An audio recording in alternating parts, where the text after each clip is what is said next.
Okay, start from here. Obviously, you want to start from the menu in every run because you want to... You know what? Let's do this as a commentated run. I'm in my nature doing a commentated run. Let's do it. Let's make 1 out of 20 the commentated run. Let's do it. I was going to do it at every multiple of like 4 or 5 or something, but no. We'll do it now. So this is tanks. I have completed 3 runs of this before, but not on its own. I've done them in achievements runs. And starting off here, there's a lot of explaining to do with tank grades. So that's the first sort of 20 missions. I'll be doing a lot of that. And the first tanks we see are the brown tanks. They do not move. A little bit unlucky there with the grey tank going to the right. That's absolutely fine. It doesn't lose too much time. There I can actually break the wall open. Deciding not to, though, it really doesn't lose that much time. It's hard to commentate this, so I might just go silent at some random points. If anyone has anything they want me to explain, by the way, now is a great opportunity, because obviously I may use this as a speedrun marathon submission at some point, seeing as I'm doing it as a commentated run. But yeah, the grey tanks start to move. Most tanks move in this game.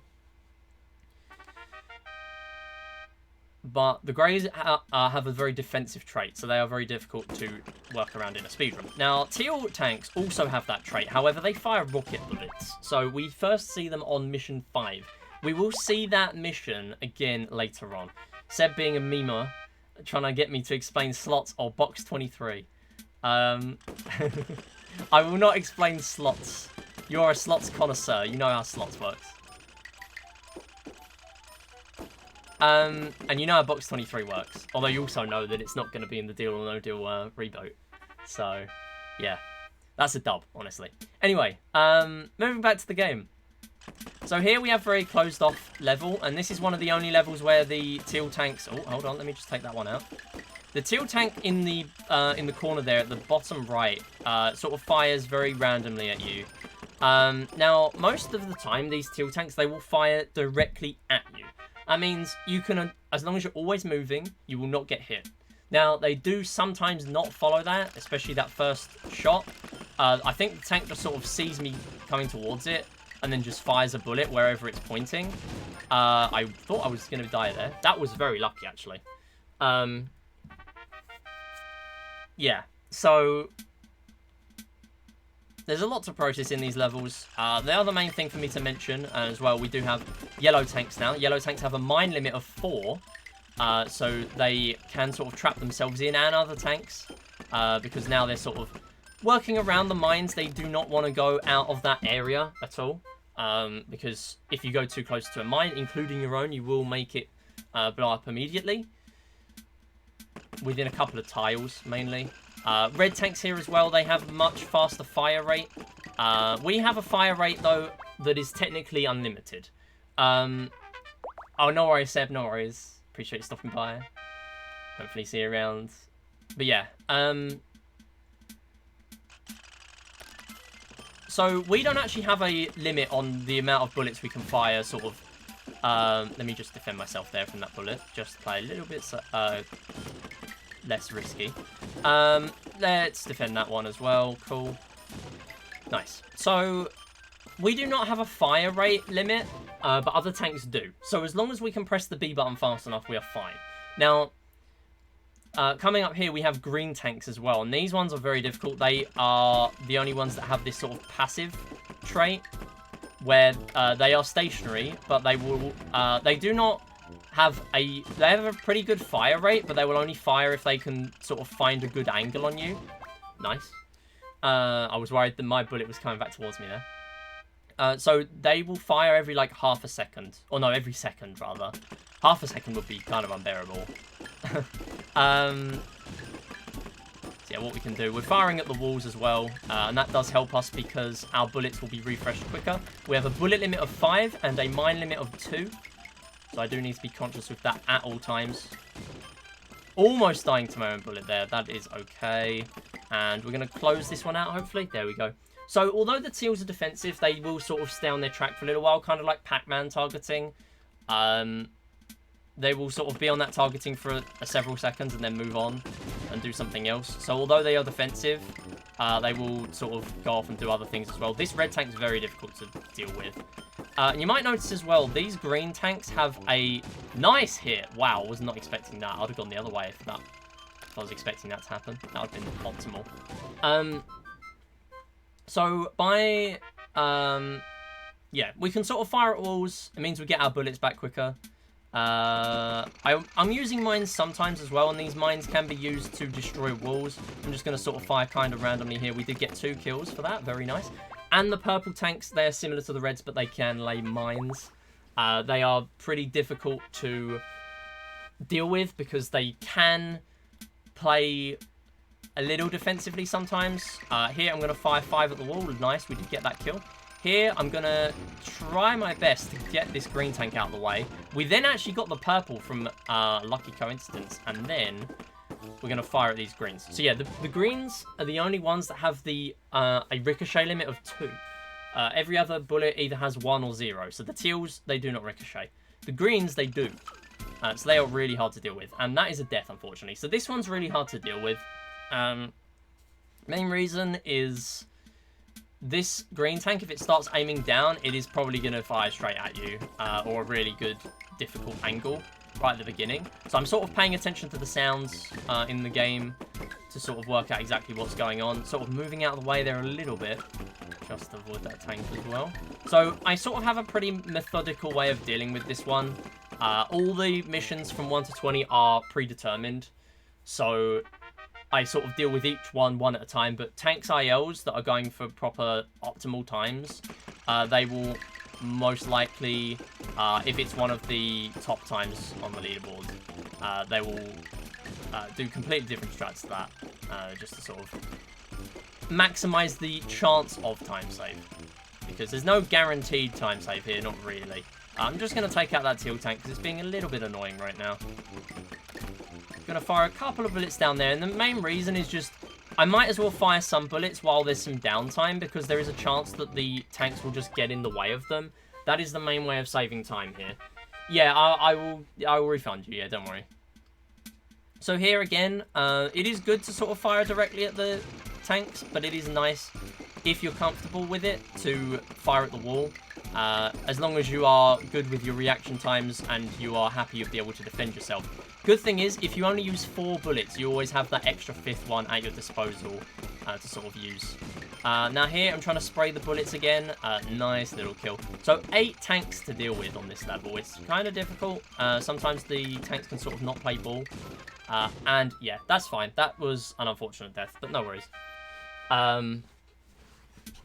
So we lose quite a lot of time here on PB, which is understandable because it really just depends on where the tanks go. And again, this explosion of the mine, you can actually die while the entire explosion is on screen. It's not just at the beginning. That is mainly noticeable if you're playing very risky and you're sort of destroying walls with mines and then trying to move back in that direction while the explosion is going on. There's a very good chance that that will just hit you if you're not being careful. So that is 20. That's actually one of my better runs. Anything that's like sub 830 is really good. I've only ever had about 10 or so of those.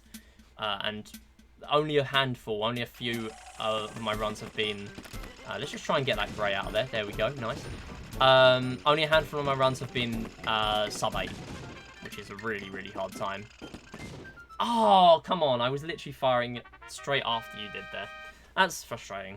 So I do need to try and keep hold of as many of these extra lives early on as I can to achieve this no reset. There we go. So you can also tell how many tanks there are based on the counter at the bottom. You can see from the banner at the start as well.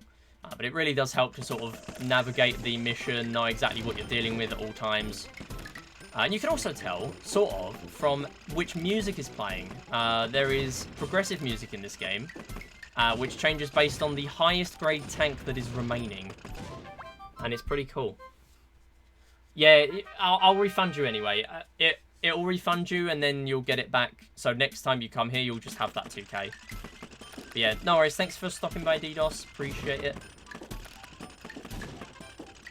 Okay, so here, again, trying my best to get rid of a couple of these problem tanks. So the first 20 missions are all predetermined. However, there are some missions later on that are also predetermined, but for the most part, 21 to 100 are randomized. We got 4 yellow tanks, sure. We also got 3 out of 4 on one of these, which is actually quite nice because they often do just charge in at you. They do lay a lot of mines, which can be a problem because if they sort of lay them in bad places, you've got to sort of clean them up so they will actually start moving towards you. Here, I'm actually going to break through the wall just to speed this up a little bit. The tanks just sort of don't really expect you to go through the wall. Damn it. That's fine. So the way they're programmed is sort of... It compensates for you going all the way around the long way on maps like this. But if you're going through the middle, there's not really as much they can do. Now, this one is going to go all the way around, so that's pretty frustrating. Now, what we can do is sort of manipulate their movements with these mines. They obviously won't go anywhere near the mines if they're already laid. So we can sort of use them a little bit. And missions... So the multiples of 5 have some randomness. Multiples of 10 are predetermined. So 30, 40, 50, 60, 70, 80, 90, and 100 are all the exact same. Same as the first 1 to 20. They're all the same every time. Now, multiples of 5 are partially randomized. So you get the same layout, but you get different tank grades. So you can get different color tanks, just depending on the randomness on that playthrough of tanks. And then every other mission past 20 is fully randomized. So there is a pool of 2 different layouts you can get. Please get that kill. That's unfortunate. Never mind. I'm worried about that gap in the wall. That does not often get broken. So this is the thing with tanks. You just want to practice a bunch, just to sort of get familiar with any sort of situation that can happen, because it is very unpredictable. Okay, so here I'm going to go forward this way. Sort of doing these little angles, because if you do a sharp turn, it sort of stops your tank speed. But if you do these, like, slow turns as you're going through, it doesn't stop your speed at all. So as I was saying, there is a pool of 2 map layouts for each of these missions. And that is the same on the multiples of 5.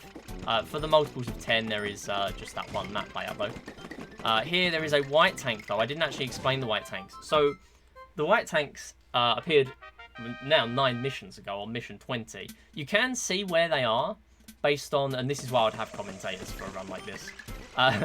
So, you can see where they are based on their tracks. And you can also tell that they're there, again, because of the music. So they are the penultimate tank to be added to the game. So the only other tank that would override their music is the black tank, which we'll see at 50. So 30, this is a predetermined level. We have 2 purples, 2 whites, and a green. Very difficultly placed green at the top there. Hopefully we'll be able to deal with it fairly quickly. And deal with this purple as well. That was a really solid, nice, quick clear. So we're back up to 5 lives. This is not ideal, I would say. But we would be able to have 9 right now. That means I've taken 4 deaths. I would say we could be in a worse position. But as you'll notice, we now have 5 tanks. Or I believe, no, this one is 4.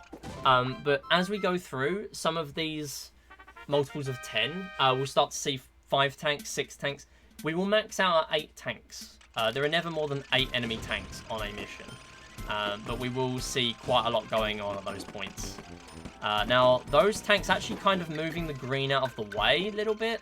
There is a little bit of that can happen in this game. This is really difficult, actually. Purple's being really annoying to not help me deal with the green, actually. So now I only have splits for every 5 missions, because it's a bit RNG heavy now to have 1 for every mission. Barely avoided that red bullet. Very nice. And again, I'm very conscious of my bullet limit as I'm going through here. Brown tank, just sort of pop that one. It is good to watch out, though, for those brown tanks, because they can sort of catch you off guard, the brown tanks and the yellow tanks. They are very random with their shots. But that can be a bad thing sometimes. Being hard to predict is not helpful. See, now we have 5... yeah, we're going to have 5 tanks coming up soon. And we're coming on to 35. We have 5. So the map layer is predetermined, and the tank grades are randomized. So we will try this. There we go. I'm just going to play safe against that bullet. I was fairly sure I could defend that, but for the sake of 1 second, I might as well just play safe.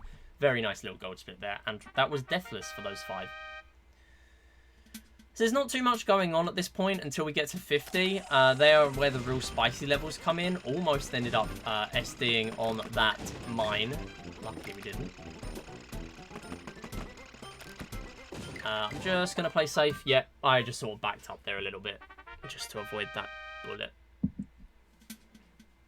And again, more brown tanks, very useful for these missions. You do want to be very careful of that that tank in the middle, because if a green tank spawns in there and catches you off guard, that is very bad. So you want to just pretty much start off, at least my strat for these, is just to start off by firing at the middle.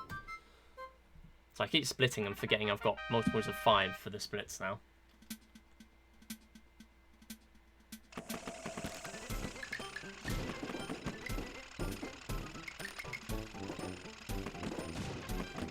So just sort of anticipating that yellow tank firing at me just once. It doesn't fire at you too often. That was close. Okay. Let's try again. Nice. So they don't fire at you too often, but they will fire at you as soon as you become visible. And they do have very fast movement as well. Or just fast, sorry. There is one tank grade that is higher than theirs. That we, again, have not seen yet. And it is the black tank. Nice little triple kill there. Very good. Very good considering the layout there. So here is a kind of a little 1v1 brawl against the purple tank. If I don't take this purple tank out quickly, we are going to have a bad time because we're starting to see yellow tanks coming towards the middle. We might have green tanks firing at me if there are too many mines down. The white tank is gone. There is one more though. Sort of doing a bit of a turn because there is a mine there. We have got rid of it. So what I can do is I can lay down this mine just to sort of ambush the green before it can actually start doing some degree level angles on me. And then take that one out there. That was a pretty nice split.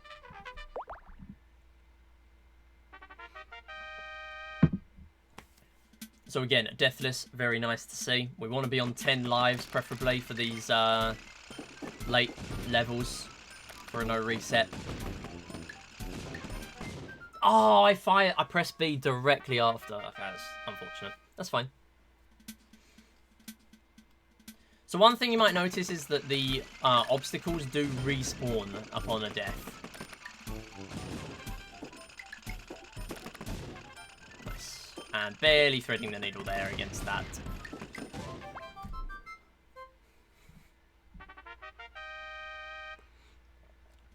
So we do have 5 tanks to deal with now on these randomized levels, and that can be pretty difficult because sometimes the randomized ones can be pretty mean. So I mean, you know what? I'm not even going to fire I'm not even going to put a mine in the middle there. We're just going to try and take out this purple fairly cheaply from the other side, just to play a bit safer. I want to be on a few more lives than this. That's the main reason. So here, definitely going to play safe around that green. We do not normally have to deal with a green on this layout when it appears earlier on in the game. So I want to just take it out. And of course the green gets us. That's fine. Unfortunately, we didn't get it before, but I wasn't specifically aiming for it. Should really have prioritized it a bit more. And that should get it. There we go.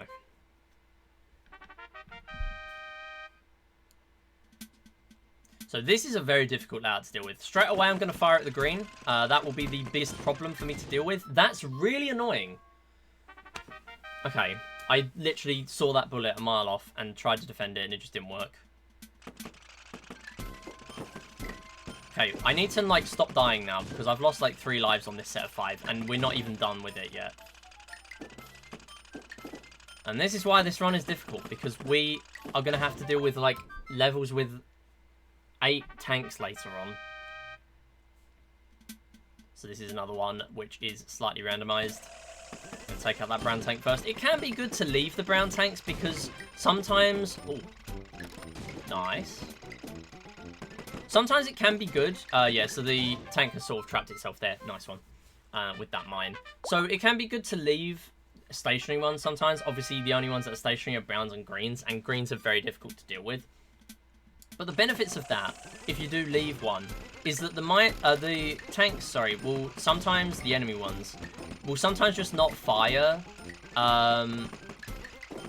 Okay, white tank, please. White tank. Okay, the white tank is still there. Just going to keep firing into the abyss, see what happens. And it's gone.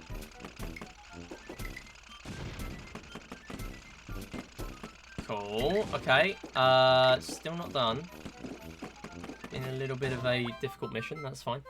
So yeah, you can sort of leave them because the tanks won't actually deliberately fire at their own teammates most of the time. Sometimes they just do, and then they get a team sort of self-destruct or an SD. That just sort of happens. Excuse me for using self-destruct quite a lot. Or SD for short on this run. Sort of boring fighting game terms for this. But it's true. Tanks is a fighting game. Nice, getting a couple of kills there. Gonna try and pick off a purple from a distance. Not particularly working so far.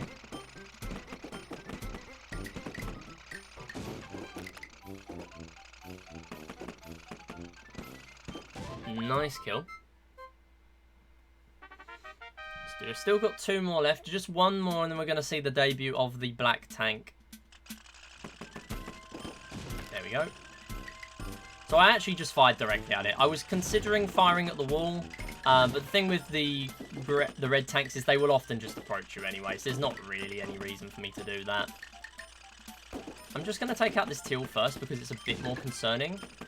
Obviously, we can still die to any tank. Okay, and here's where it gets interesting. So I have actually game overed with 6 lives before on this, but hopefully I've got better since then. These are the black tanks. They have an incredibly quick fire rate. They are very aggressive. They have the highest movement speed in the game, and we got it first try. Very nice. 21-49. Very good split. I actually didn't retime my 50 from the other day. I just realised that. I might have a 50 BB that I haven't made note of. I do need to check.